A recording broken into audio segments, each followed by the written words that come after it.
prazer estar participando desta cátedra de altos estudos, promovida, organizada pelo Núcleo de Estudos de Direito Constitucional da Universidade Federal do Maranhão e pelo República, Núcleo de Pesquisa Jurídica da Universidade Federal do Piauí. Não poderia, claro, deixar de me congratular pela Universidade Federal do Maranhão com o professor Paulo Roberto Ramos e pela Universidade Federal do Piauí, o organizador, o representante dessa parceria pelo República, com o Roberto Bardal. Eu fui convidado para fazer algumas considerações sobre o tema República, ou republicanismo, ou republicano. Todos eles estão relacionados ao mesmo fenômeno e, é claro, a depender de como é formulado, também tem suas nuances. Eu propus, então, formular um título um pouco mais instigante, mas como pretexto para entendermos, no final das contas, o que é república, o que é republicanismo, o que é ser republicano. E o tema foi confrontar aquilo que se chama de neo-republicanismo com democracia. E o título, e ela não é uma conclusão necessariamente, o título se propõe a realmente enfrentar a questão se o neo-republicanismo ele é uma manifestação democrática ou se ele é uma manifestação antidemocrática. O tema não poderia ser mais atual, o tema do republicanismo.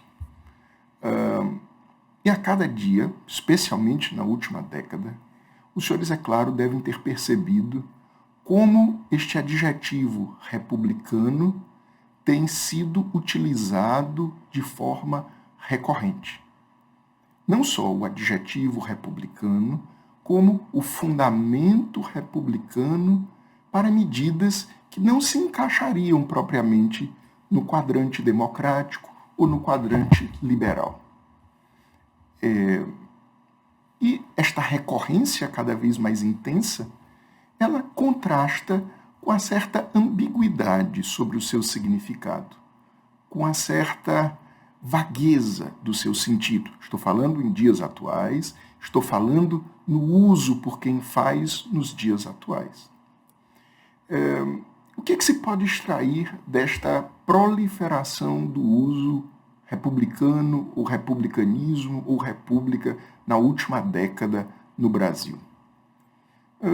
Isso já é um indício que talvez o fundamento democrático, tão bem utilizado nos últimos 50 anos, tão bem difundido nos últimos 50 anos no Ocidente, particularmente no Brasil, não parece ser mais suficiente para responder tudo. Não é uma afirmação, é apenas uma suspeita. Mas ainda voltamos ao ponto. Este republicano, este republicanismo, não é uma espécie de coringa sem sentido, um jogo, um blefe talvez até, porque para derrubar os outros argumentos sem ter que necessariamente ter um argumento próprio. É exatamente este o propósito desta preleção. Clarificar essa discussão, dar clareza ao sentido que se emprega em republicanismo hoje, se destoa ou não do sentido denso dessa expressão. E por que está acontecendo agora? Vai ser bastante breve, mas a ideia é trazer alguns indícios para que os senhores possam, em outros estudos, aprofundar o tema. Essa hostilidade não revelada entre republicanismo e democracia, ela causa a mim pelo menos, causa um enorme desconforto. Porque ao mesmo tempo que há uma tentativa de compatibilizar tudo, ela esconde de forma muito astuta um projeto ou uma pretensão exatamente para se opor àquilo que diz não se opor. Onde quero chegar é que o uso do termo república, republicano e republicanismo nos dias de hoje parece contrariar valores essenciais da democracia e valores essenciais do liberalismo. É o que veremos ao longo deste argumento. Ou seja, o republicanismo, mal utilizado esses termos, servem a propósitos despóticos ou tirânicos, sob o argumento de que estariam enfatizando algo para melhor que o democrático, para melhor que o liberal. E aqui liberal, entendam logo, eu não estou me referindo ao liberalismo econômico, estou me referindo, não que elas sejam excludentes, à tradição de proteção de direitos e liberdades individuais.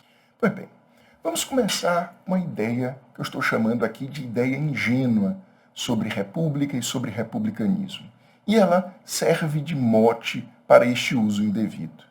Essa ideia ingênua, ainda que não fosse uma ideia como se usa na última década, tendente ao despotismo, à tirania, ela, talvez desenvolvida no Brasil, essa ideia ingênua, difundida no Brasil na década de 80, de 1980, simplifica a ideia de república como governo representativo. O regime republicano seria aquele em que os governantes seriam eleitos pelo povo em eleições periódicas. Portanto, ele renega o governo vitalício e renega o governo hereditário. Se fôssemos observar as primeiras repúblicas da América do Sul, nós vamos ver que havia uma prática de que o governante fosse eleito, portanto não hereditário, mas havia ainda uma certa tendência, um certo resquício de um regime, que o governo, primeiro que o principal governante, pelo menos, o chefe do executivo, pelo menos, o chefe de Estado, pelo menos, tivesse um mandato, por assim dizer, vitalício. E é claro que os senhores veem que diversos cargos ainda hoje, especialmente no judiciário, também tem essa qualidade, essa característica da vitaliciedade. Mas, enfim, na década de 1980, era bastante difundido essa ideia simples de república. Eu estou chamando de ideia ingênua, mas também podíamos chamar de sentido fraco, que é república é quando os governantes são eleitos e os governantes têm mandatos fixos e relativamente curtos. Em verdade, esse sentido fraco, ele é uma confrontação direta a o que era a monarquia e o que a monarquia representava. Talvez, de novo, num pequeno equívoco, talvez o rival fosse um modelo aristocrático, mas vamos manter essa ideia de que, confrontando o rei, que era escolhido pelo critério hereditário e que governava a vida inteira. A república é substituir o rei por um presidente eleito pelo povo para mandatos fixos. Embora não esteja errada a princípio isso, e essa distinção é válida, é muito pobre do que ao longo da história república significava. E digo mais, essa ideia ingênua dificulta, atrapalha entendermos o sentido denso de república, porque ficamos contentes, satisfeitos com esse conceito simplificado. A ideia densa de república está associada não a como escolhemos os governantes, mas está associada a um objetivo ao final e uma estratégia eficiente para atingir esse objetivo. República está fundada para alcançar o bem comum. Ou então, e aí não são dois projetos distintos, são projetos que se completam, proteger a liberdade.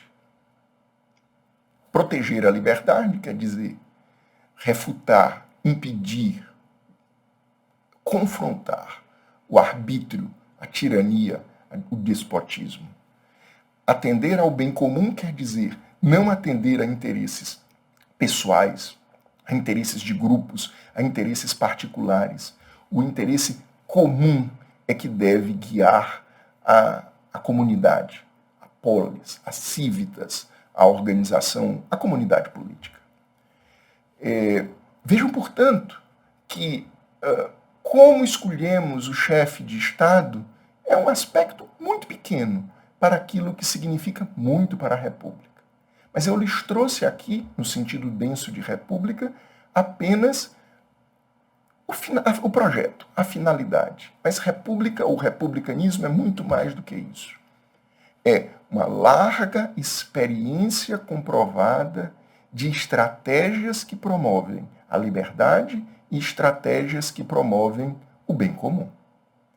E, sobretudo, essas estratégias giram em torno de uma ideia de governo misto, de uma ideia de governo equilibrado, de uma ideia de respeito, de primazia ao direito.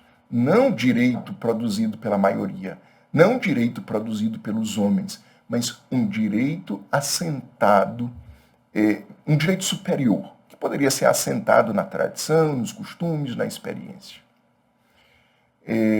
Nesse sentido, senhores, vejam que coisa curiosa.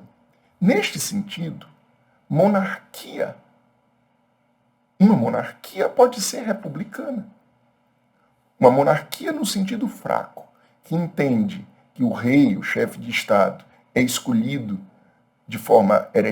pelo critério hereditário e exerce de forma vitalícia o seu governo, pode ser republicano. Desde que a engenharia institucional, ou seja, algo mais do que o próprio rei, promovam liberdade, promovam bem comum. E neste mesmo sentido, as repúblicas no sentido fraco, não é porque escolhemos o presidente da república que atenderemos à proteção da liberdade e o bem comum. É possível termos repúblicas no sentido fraco que não realizem o projeto republicano no sentido forte, no sentido denso do termo. Essa primeira advertência talvez seja a mais importante, especialmente confrontando ao uso atual do republicanismo no Brasil. Como república se relaciona com democracia? Como um republicano se relaciona com um democrata? A resposta simples diria: uma coisa tem a ver com a outra. Democracia e república são a mesma coisa.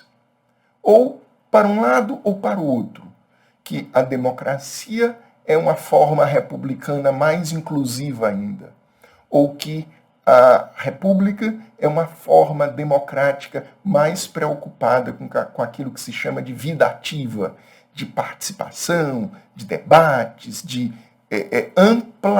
amplo comprometimento daqueles que têm o requisito da cidadania. Sim, é uma resposta possível. Mas ela elimina boa parte da discussão, e boa parte da discussão é que, eventualmente, no passado, república era excludente com democracia. Democracia era uma coisa e república era outra coisa. Segunda informação, ao longo da história, talvez só recentemente essa ideia tenha mudado, ao longo da história, a democracia sempre foi tratada, sempre foi entendida como um governo degenerado, como um governo ruim, salvo raríssimas exceções que não cabe aqui mencionar. Democracia era algo a ser evitado. E democracia era algo a ser evitado por uma razão muito simples. Porque se entendia que a maioria estaria geralmente despreparada, porque não se selecionava os mais aptos, para saber o que era melhor. A maioria estava tendente à ignorância sobre o que era o bem comum. A maioria estaria muito mais propensa a pensar nos seus interesses. Nos interesses da maioria, é verdade. Mas excluindo os outros e excluindo algo mais que transcende isso, que era o bem comum. É neste sentido que democracia sempre foi afastada e nunca se perdeu de vista a república, o republicanismo. E aí, vale remontar a Aristóteles, quando, obviamente, sem usar a palavra república, que é uma expressão dos romanos, mas usando o equivalente grego, pelo menos assim os romanos tratavam, que era politia ou politeia. A politia ou politeia era o governo perfeito, a comunidade perfeita, a polis perfeita. E era perfeita porque era aquela capaz de atingir ao bem comum. E como, para Aristóteles, isso era possível?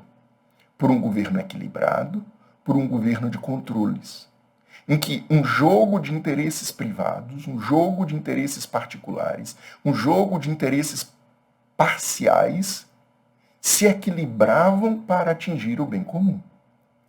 Não por outra razão, a politia ou politeia é, nesse sentido aristotélico, um governo oligárquico democrático.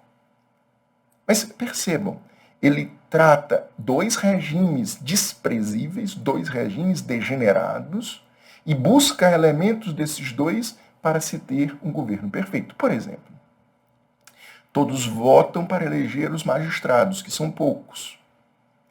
Poucos podem ser os magistrados, porque a riqueza é um parâmetro. A maioria, portanto, escolhe quem governa. Mas a maioria de pobres não pode escolher um pobre para governar. Precisará escolher um rico. Os ricos, por sua vez, porque são minoria, não conseguem vencer nas assembleias e não conseguem eleger os governantes, porque são minoria. Mas a maioria, que é de pobres, precisa eleger um rico para governar. Daí, a maioria escolherá os ricos mais pobres. Os ricos mais pobres não são propriamente ricos. Portanto, não governarão em proveito dos ricos. E não são pobres. Não governarão em proveito dos pobres. E essa tensão entre pobres e ricos fará com que governem para o bem comum. Vejam também que participação popular, participação inclusiva em algumas instâncias da deliberação e da decisão, não são exclusividades democráticas. Vejam, portanto, que nesta ideia aristotélica, o povo não decide diretamente, mas decide quem irá decidir. Eu não entrarei nessas discussões, mas se os senhores lerem Joseph Schumpeter, os senhores vão ter uma ideia de como ele também trabalha com uma ideia agora de democracia nesses termos. Não se esqueçam de que até mesmo uma figura como Rousseau, pai da democracia moderna, não denomina o que nós hoje chamamos de democracia moderna, lá no contrato social, de democracia. Ele denomina de república.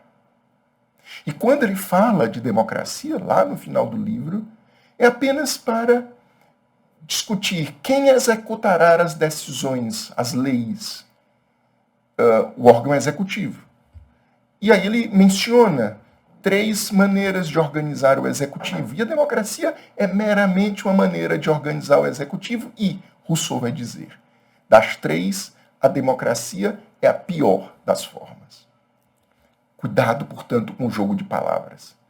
Para um democrata moderno, Rousseau é o pai desse regime.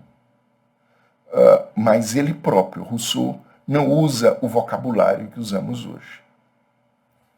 Então, o que quis dizer é que democracia, até uns 50, 100 anos no máximo, era mal vista. O uso do termo era pejorativo, porque estava associado à tirania da maioria.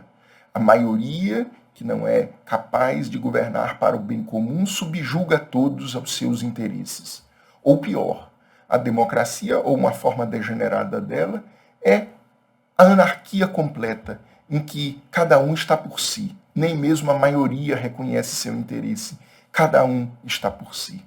E a república sempre associada à ideia de bem comum e liberdade. Democracia não se confunde necessariamente com república. De onde vem esta confusão? Talvez um teórico marcante que adapta ou que concilia a democracia, ou pelo menos os termos democracia e república, seja Maquiavel. Porque a distinção das formas de governo de Maquiavel são 2 as formas apenas: monarquia e república, governo pessoal e governo coletivo. E Maquiavel distingue duas variantes da república: o governo coletivo restrito, em que poucos participam, e o governo coletivo mais inclusivo. Não é que todos participam, mas que o número maior participa. Daí a bifurcação entre repúblicas democráticas e repúblicas aristocráticas. Mas para Maquiavel, ambas são boas, porque ambas são republicanas. E a república é boa porque é o governo coletivo. É claro que Elinek já mostra como esta ideia de Maquiavel, se era válida no Quattrocento, não era mais válida no século XX, e ele próprio faz alguma modificação nesses termos, mas que não caberá tratarmos aqui. Montesquieu, antes de Elinek, também trabalha com essa ideia de república, de monarquia e república. Ele acrescenta o despotismo, mas usando outros critérios, e ele próprio, em passagens diferentes do Espírito das Leis, ele, Montesquieu, vai, ora, tratar democracia mais no sentido antigo, como governo degenerado, e depois num sentido maquiaveliano de variante da república. Não esqueçam que também para Rousseau, a república é que era a expressão principal. Entendam, portanto, democracia ou era degenerada ou era uma expressão secundária. O tema, o projeto, o governo perfeito, sempre foi, desde a antiguidade grega, sempre foi a república, o governo para o bem comum, o governo da liberdade. No mesmo contexto, um pouco depois de Rousseau, mas no mesmo contexto de Rousseau, só que agora cruzando o Atlântico, James Madison, que leu, é claro, Rousseau, está falando também, batendo contra Rousseau, vai usar os termos de uma forma mais clara. República e democracia são coisas diferentes. República continua sendo governo para o bem comum, mas com a participação popular. Democracia é quando o povo manda, ou melhor dizendo, a maioria manda. E a maioria, quando manda, tiraniza a minoria. A maioria, quando manda, impõe sua vontade aos outros. Todos participando com a ampla inclusão, que é a república, não é para impor a vontade da maioria sobre a minoria. É para equilibrar os interesses, de tal modo que no equilíbrio dos interesses todos se satisfaçam com o bem comum. Vale a leitura de James Madison. E este medo da tirania da maioria, este perigo da tirania da maioria, aí no final do século XVIII, que vai ser percebida no século XIX, mas sobretudo no século XX, vai se difundir esta expressão, tirania da maioria, tão bem utilizado, ou seus equivalentes, não só por Aristóteles na antiguidade, mas por Madison, Tocqueville, Stuart Mill e etc. Vejam que esta ideia, talvez, de governo representativo, se entendêssemos que o representante não é uma reprodução da vontade dos eleitores, mas num outro sentido, num processo complexo de que o governo tenha base popular e que tenta decidir em prol da coletividade, esta ideia está intimamente ligada a este republicanismo no entorno de Madison. Mas é neste momento em que alguns teóricos, e agora já estamos basicamente no século XX, alguns outros teóricos tentam renovar a teoria republicana. Essa renovação da teoria republicana nós poderíamos denominar de republicanismo contemporâneo, para distinguir do republicanismo clássico, em que todos os outros estariam juntos, ou simplesmente de neo-republicanismo, também é uma expressão amplamente difundida. E aí eu sou obrigado, e é o grande ponto, este neo-republicanismo, embora use esse termo, talvez não esteja propriamente condizente a este debate a que me referi, da tradição republicana, do sentido clássico de republicanismo. mas de um outro sentido para uma nova teoria que tem pouco a ver com aquela outra e talvez esteja, apesar de usar um vocabulário próprio, próximo, apesar de usar um argumento parecido, parte de fundamentos diferentes e chega a conclusões diferentes. Essas teorias republicanas mais recentes, então, eu estarei denominando-as de neo-republicanismo. Não se trata só de uma distinção cronológica das teorias mais novas frente a teorias mais velhas. Não. Esse não é o melhor critério.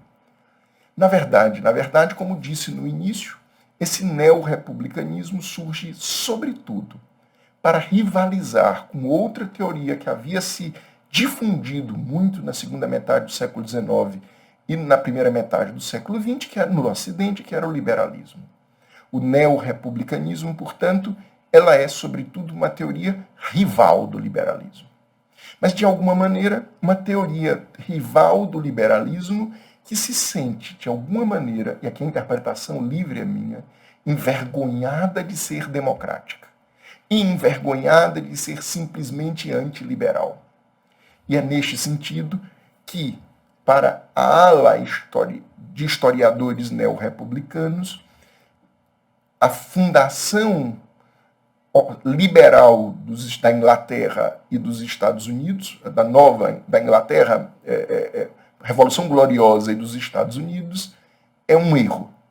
Seria uma versão republicana e não liberal. Mas não esse republicanismo ao qual me referi, mas um outro republicanismo que eu tentarei descrever a partir de agora. Eu vou chamar também esse neo-republicanismo de republicanismo como ideologia.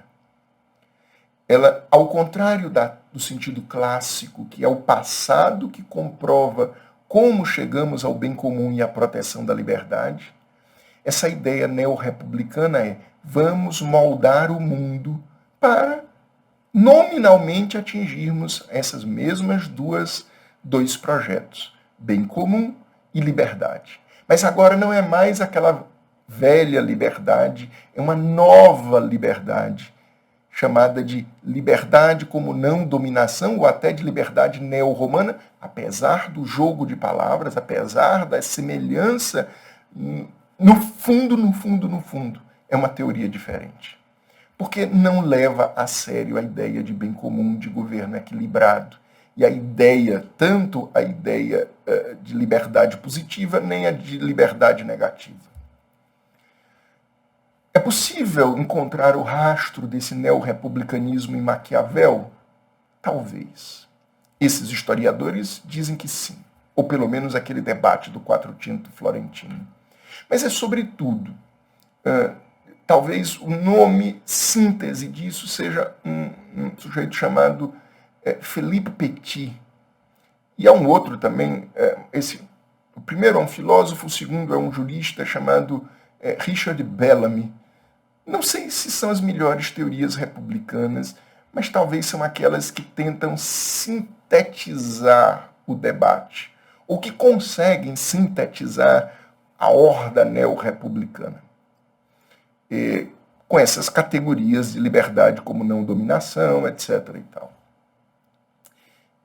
Essa ideia de liberdade como não dominação explicita como elas não são rivais expressos do liberalismo, negando a liberdade negativa como válida, como legítima, como capaz de promover a verdadeira liberdade, o bem comum, a justiça e os principais valores, e enrustida, a mim parece, de serem democratas, ou na linguagem do debate norte-americano, serem comunitaristas, envergonhados desta posição, preferem se autodenominar de republicanos. E aí, para pegar o argumento do Petit, que é repetido em alguma maneira por Bellamy,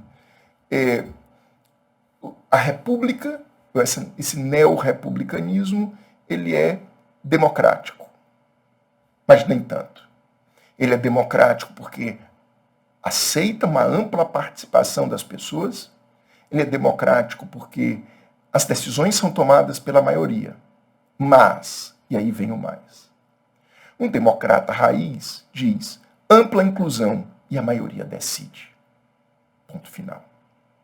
Uma ideia republicana não tem esta confiança, mas, como os senhores verão, ela tem um cálculo na experiência, naquilo que promove a liberdade, naquilo que promove o bem comum. Faltemos ao neorrepublicanismo, com duas restrições. A primeira delas é uma infinidade de... Vamos lá, vamos para a segunda. Democracia, mas nem tanto. Essa democracia majoritária, ela tem que ser também, na expressão de Petit, contestatória, deliberativa, inclusiva, responsiva.